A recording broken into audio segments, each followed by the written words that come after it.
Compatible with Android, Windows and PlayStation 3, this could be the one controller you need.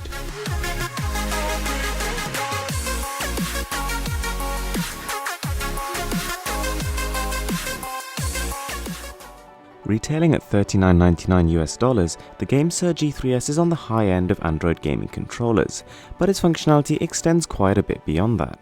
To begin with, we actually have included a mounting bracket, which means you can actually clip your Android device physically and sturdily to the controller itself. So we've also got a standard USB cable, a dual-sided micro USB cable, and even a wireless adapter.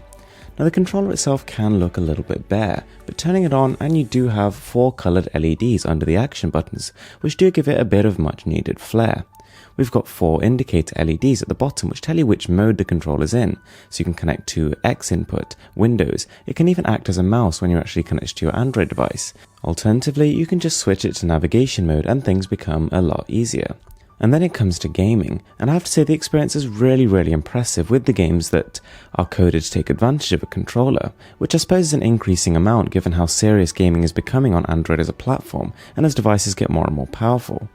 The controller is fast, it's responsive, and it's actually really comfortable to hold. I was impressed with how the analog sticks, once they move away, they're very elastic and they just spring back to their original position, very similar to the next generation console controllers, for example. While the controller is comfortable to grip, the finish is not exactly the most impressive. It's not terrible, but it's just okay.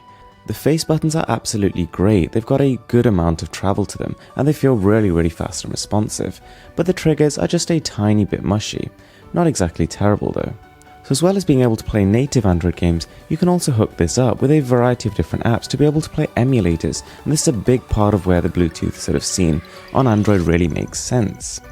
There's a mounting bracket, which is actually very high quality. It's durable, it fits any smartphone with a screen size up to 6 inches, so that's absolutely fine. And you can also adjust the tightness, so you can actually play it at whatever angle you feel comfortable with. And this actually adds a really nice feel, and this is actually a really nice idea. It actually starts to make Android seem like a console, and you can sometimes even forget that this is the same device you use to actually call people on.